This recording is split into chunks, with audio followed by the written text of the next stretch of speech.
Welcome to Hypnosis Health Info. I'm Roger Moore.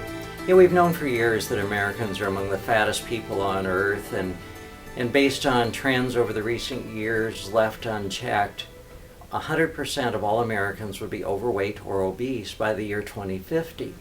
And in the last year or two, there's been some studies come out that indicate that maybe that trend is shifting a little bit, but there's nothing conclusive about that. And yet, knowing all that, I was still startled last night when I was doing some reading online and looking at the research and the studies that are out there, and came across this one from Natural News that was dated Sunday, October 10th, 2010.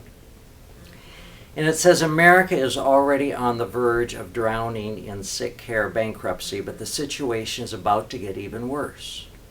According to a new study released by the Organization for Economic Cooperation and Development, 3/4 of Americans will be obese or overweight by 2020. 3/4 in just 10 years. It's unbelievable. That puts America in first place for the world competition to see which nation can create the most obese population. We're number one. Now that's sad.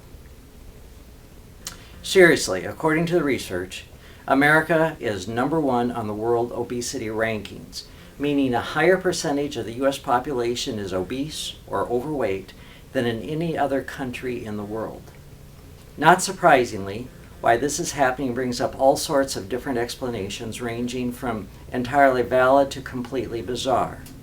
But the simple truth of the situation is that Americans are fat because of these three simple reasons. Reason number one, we don't get much exercise. Now, if you've watched any of my videos, read many of my blog posts, I'm frequently saying that we were meant to move. We were never meant to sit behind the steering wheel of a car, in front of a TV, in front of a computer monitor. We were meant to be out plowing fields and bringing in firewood and gathering crops. We were meant to move. And today, based on our lifestyle and the modern conveniences, we just don't do those things. That's where exercise becomes so critically important, that we get out and do our cardio activity, whether it's walking around the block or going on a big hike or going on a bike ride or a run, some sort of cardio activity. And we also need to be strengthening and toning and firming our bodies, strengthening them and keeping them in shape for longevity, to live a long, strong, healthy life. Reason number two, we eat too much food. Several years ago, here in Seattle, the Dead Sea Scrolls were here, and one of the things that absolutely fascinated me was they had pottery that came from the caves that was serving plates and bowls. And I grabbed one of the docents and started asking questions, and they pulled out some research. And according to what I was told, these tiny little plates that were actually about the size of our tea saucers were their meals, their eating plates. And that it was a serving that was on there, and they didn't go back for seconds. This is what they ate. And they had these tiny little teacup type of bowls that were bowls for soups and stews. And that is how much food they ate. They didn't get piles of food. You go into a Mexican restaurant and get enough food for 14 people, or enough pasta on your plate in a restaurant for 8 people. They didn't eat that way. And today, here in America, we demand large servings of food and base our restaurants on how much volume of food we get for the price.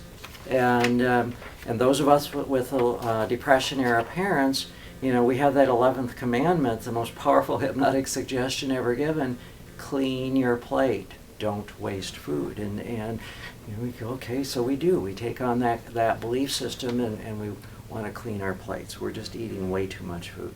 Reason number 3, the food we eat is mostly processed dead food of marginal nutritional value.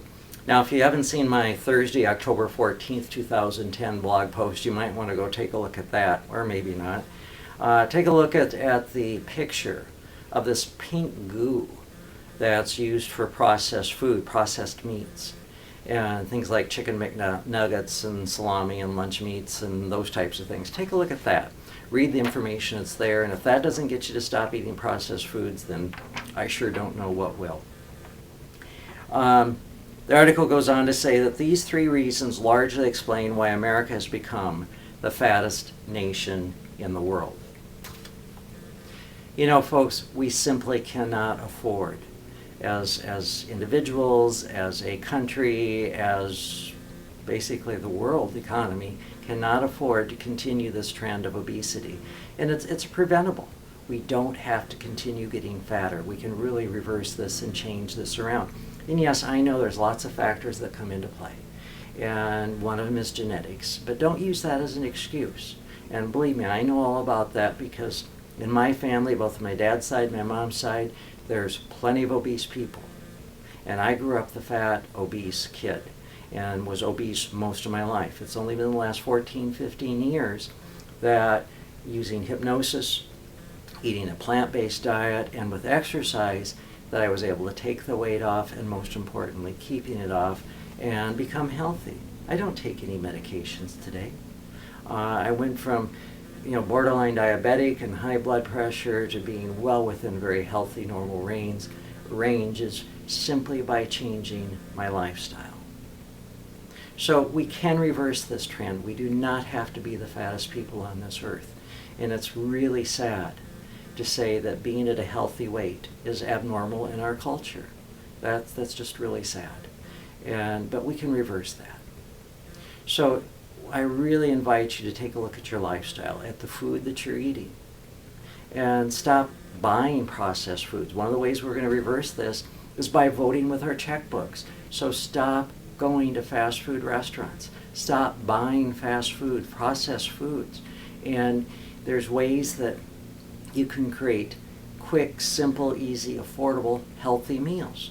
And so check out last Saturday's blog post, and take a look at the information there on Jeff Novick's DVD, Fast Food. And he tells you how to make healthy fast foods quick, simple, easy, and affordable.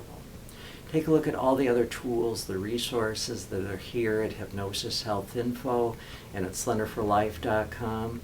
Get out there and start eating healthy. Start moving your body.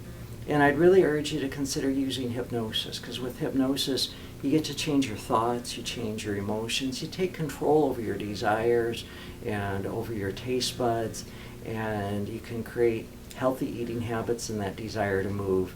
You can take weight off, and most importantly, keep it off.